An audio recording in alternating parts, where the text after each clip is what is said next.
E a família, como vai?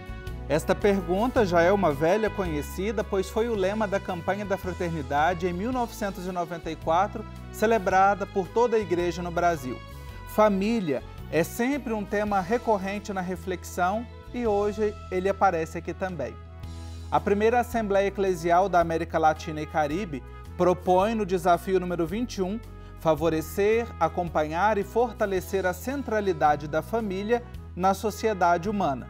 Num outro desafio, o 24, convida a priorizar a pastoral familiar para que acolha as novas expressões em sua complexidade e diversidade. E para esta conversa sobre a família, nós recebemos a professora Maria Inês de Castro Milen.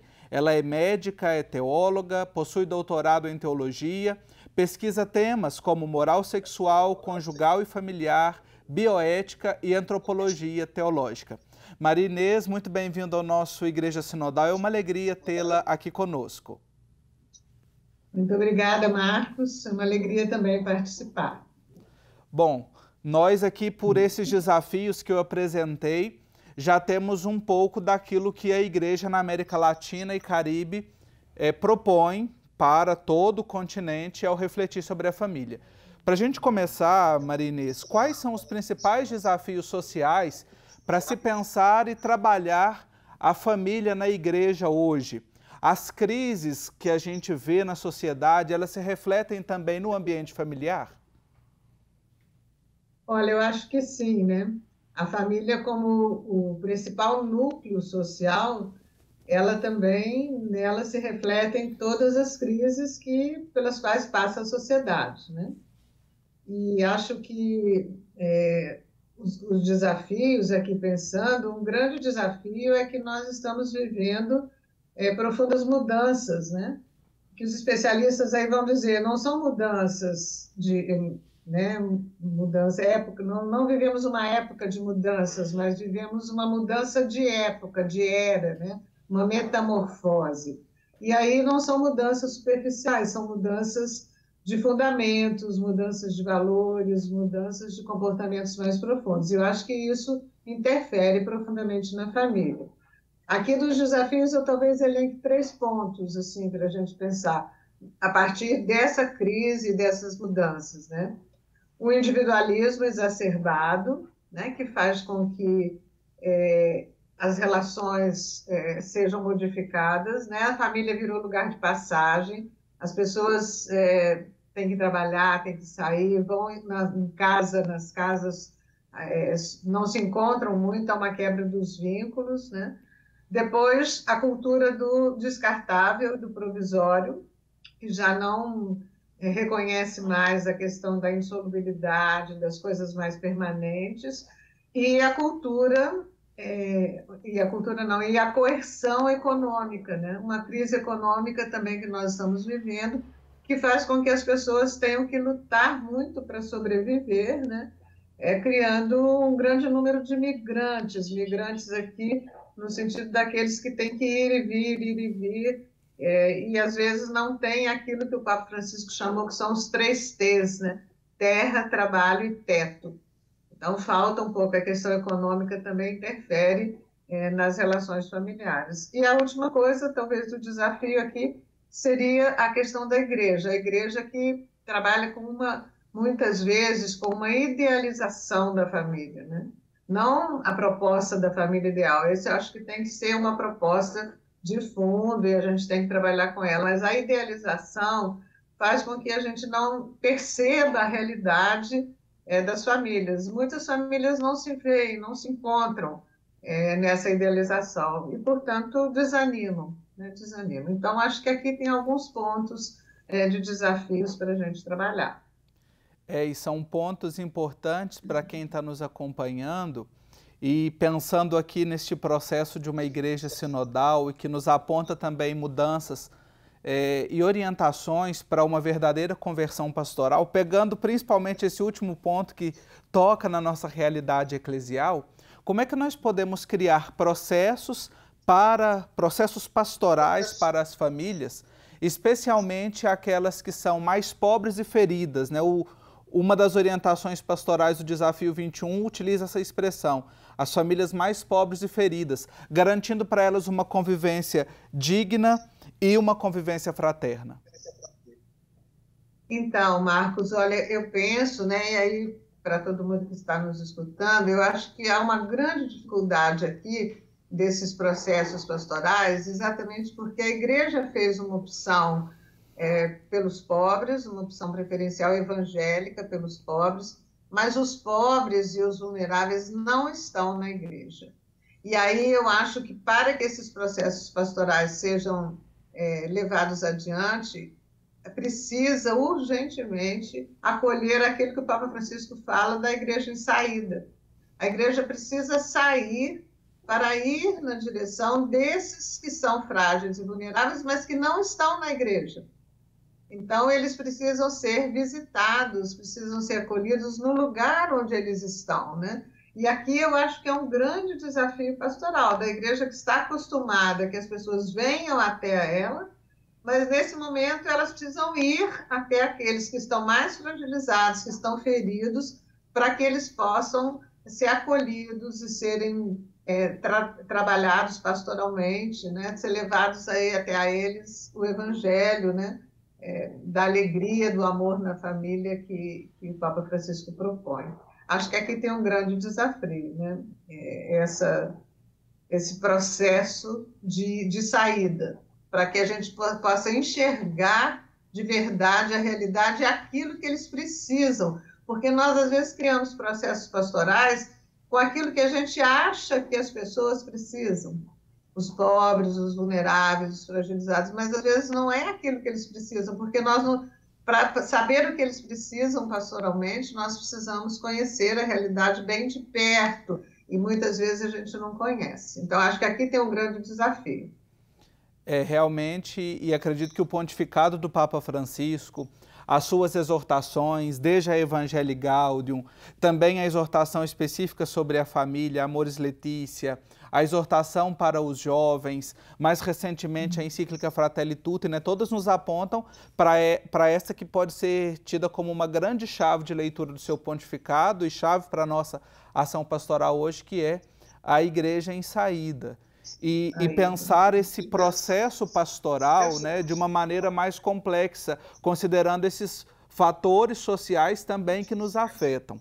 A Assembleia pede, Maria Inês e quem está nos acompanhando, para que a igreja pense a família como um eixo transversal da pastoral orgânica. De que forma as nossas comunidades e as nossas paróquias podem trabalhar pastoralmente a família como um eixo transversal na pastoral? Nós temos que pensar a família no plural, pensar as famílias, né? Porque nós não temos uma família, nós temos vários modelos e modos como a família se organiza hoje. Então, quando a gente pensar a família, fica muito aquele modelo, aquilo que eu disse do modelo idealizado, né? E as famílias, que são a grande maioria, que estão em outros modos de se organizar, ficam de fora. Então, acho que é preciso perguntar de qual família que nós estamos falando, né? O que é família, acho que precisa também pensar aí.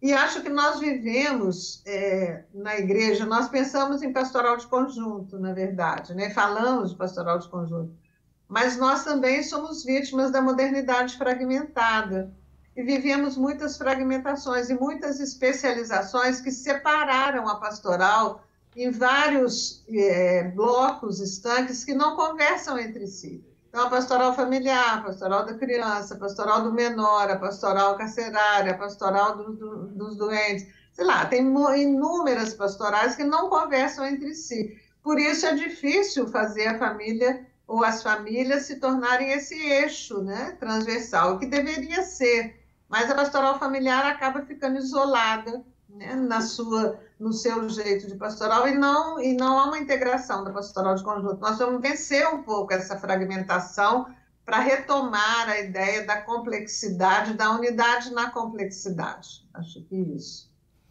Essa observação ela é muito pertinente para nós, né? Nós fomos fazendo realmente os bloquinhos, né, ali, os departamentos, né? Reproduzimos isso também do modelo social, das próprias ciências humanas, da saúde, né? E fomos transportando esse modelo para a igreja e fomos perdendo essa capacidade dialógica, né? E perceber aquilo que é realmente quais são os nossos pontos de união para a prática pastoral. Nós estamos conversando nesse programa de hoje, no Igreja Sinodal, com a Maria Inês de Castro Milen. Ela é médica, é teóloga, doutora em teologia, sobre a família. Acompanhar, pensar a família na sociedade e na igreja. Um papo muito bom, oportuno, importante para a sua prática pastoral. Vamos fazer um intervalo bem rapidinho e já já a gente continua essa prosa. Estamos de volta com o nosso programa Igreja Sinodal, conversando sobre os desafios número 21 e número 24 da primeira Assembleia Eclesial da América Latina e Caribe, que aconteceu em novembro de 2021. Nosso tema hoje é família. A gente continua a conversa com a Maria Inês de Castro Milen. Nós já, no primeiro bloco, discorremos um pouquinho sobre desafios sociais e eclesiais para a prática pastoral, um olhar transversal para o acompanhamento das famílias. E agora a gente avança um pouquinho nessa reflexão. O Papa Francisco, no seu magistério, ele dedicou um documento, como eu mencionei, às famílias. É a exortação apostólica Amoris Laetitia. A Assembleia Eclesial também pede que as igrejas no nosso continente implementem esta exortação para suscitar processos de acompanhamento, formação e conversão integral das famílias como igreja doméstica. Queria que a Maria Inês nos ajudasse a pensar, né, a refletir por que é tão importante este documento para as famílias hoje e principalmente nessa direção que a Assembleia nos aponta. Então, acho que a Amoris Laetitia é um documento importantíssimo. E ele é tão importante porque ele é fruto de uma longa escuta, né? Escuta das pessoas, das famílias, dos jovens, dos casais, e resultado de 2 sínodos, né? De 2 sínodos. Então, foi uma escuta muito longa e muito grande que resultou nesse documento, né? E é um documento que traz, vamos dizer assim, uma proposta, não traz soluções, não traz todas as respostas. O Papa Francisco, inclusive, diz que vocês não esperem do Papa, do magistério do Papa, todas as respostas, né?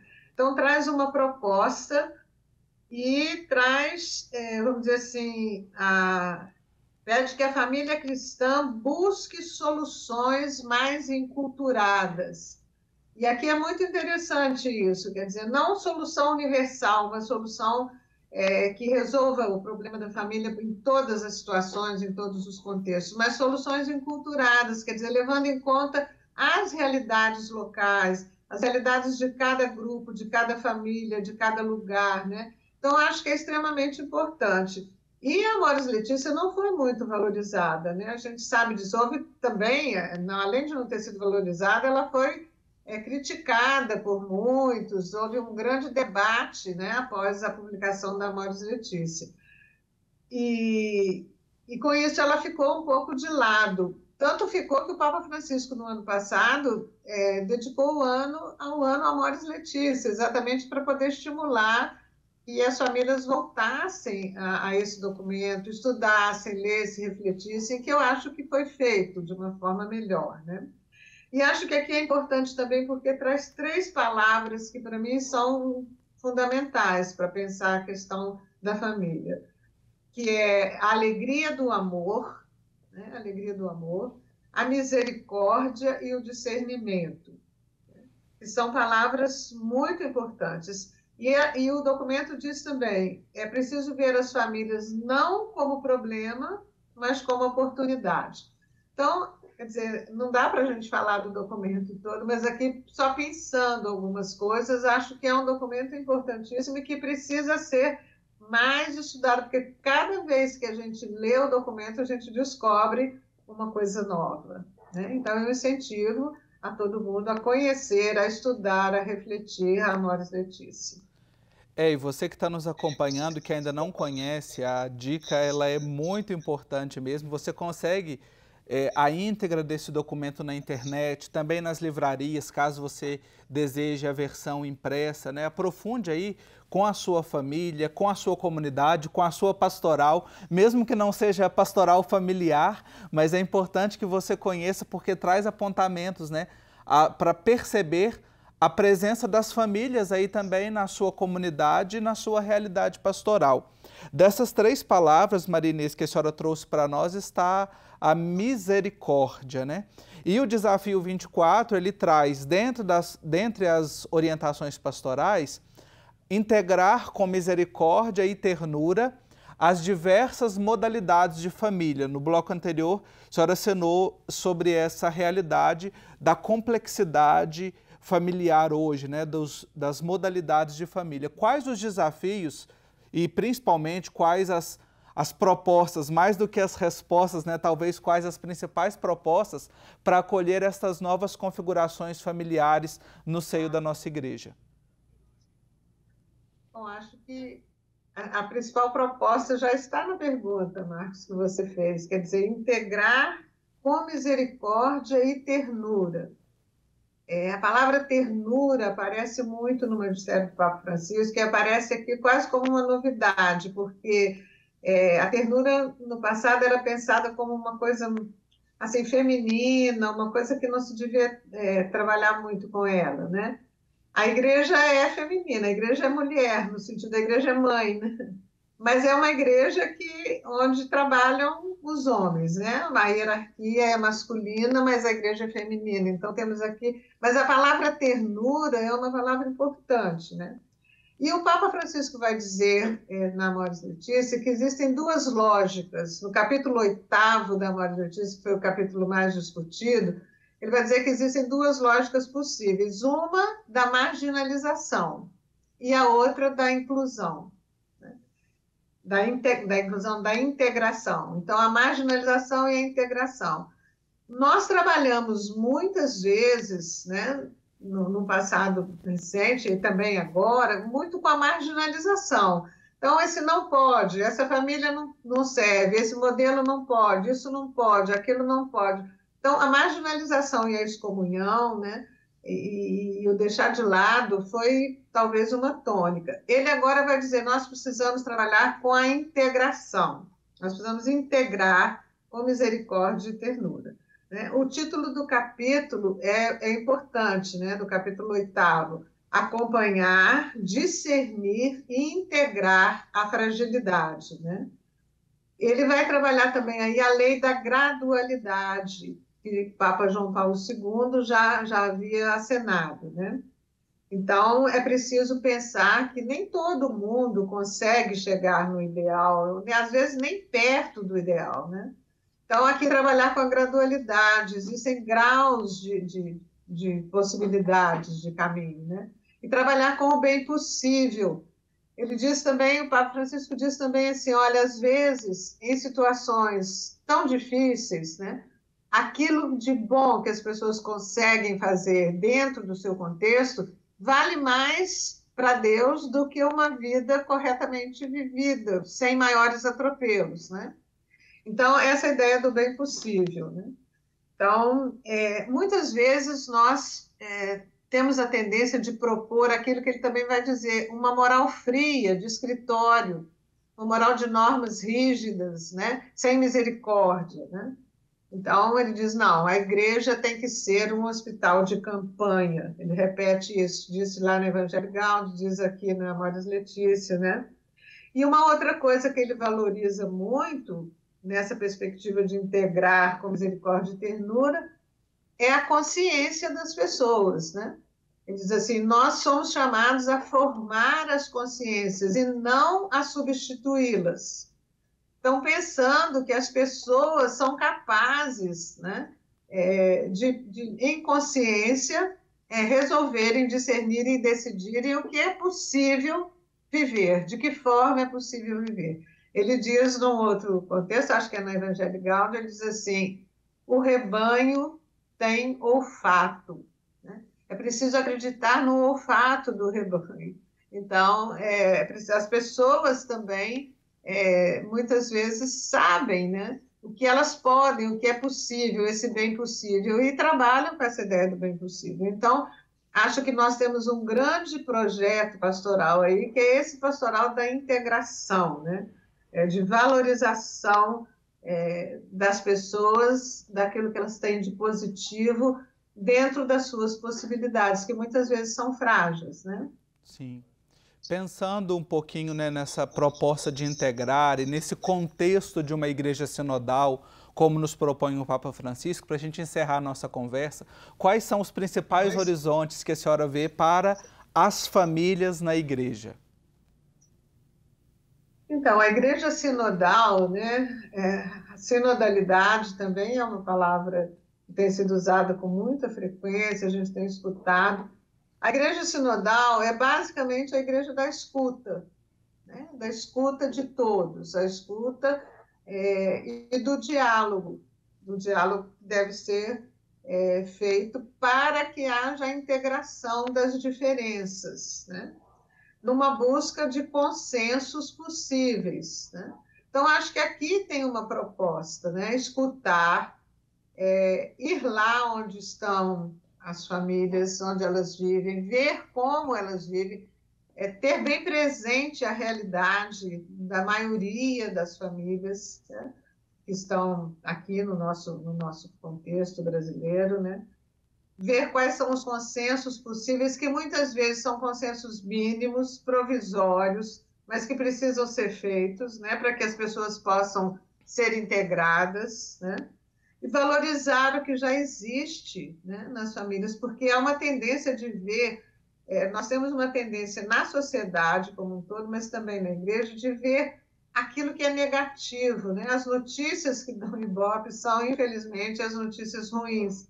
Então, a gente tem uma tendência de ver só o negativo. Por que isso? Por que aquilo? Por que não obedece? Por que não faz? Por que não se esforça? Né? Mas o Papa Francisco vai dizer assim, vamos ver o que existe de positivo nessas realidades adoecidas, fragilizadas. Lá também tem muitos. O Espírito sopra também lá, né? A graça de Deus está presente também nessas realidades, né? Então, acho que aqui é propor caminhos, mas não só propor caminhos, é caminhar com essas pessoas, caminhar com essas famílias, ajudar a fazer com elas o caminho. E é fazendo o caminho que nós vamos descobrindo as pistas, as propostas, aquilo que a gente pode fazer de melhor para ajudar a nós mesmos e a essas famílias a viverem com dignidade, em harmonia, né? Compondo esse quadro, edificando, né, a igreja e a si próprias. Nós conversamos no programa de hoje com a Maria Inês de Castro Milen, médica, teóloga, professora. Agradeço as luzes, as pistas, né, as reflexões aqui no programa de hoje. Muito obrigado pela sua contribuição. Obrigada a você, Marcos, pelo convite e que Deus nos abençoe. Assim seja. E para encerrar o nosso programa, uma fala do Papa Francisco no 10º Encontro Mundial das Famílias, realizado neste ano de 2022. A família é o lugar do encontro, da partilha, da saída de si mesmo para acolher o outro e estar junto dele. É o primeiro lugar onde se aprende a amar. Nunca esqueçais, a família é o primeiro lugar onde se aprende a amar. Muito obrigado pela sua companhia e até o nosso próximo programa.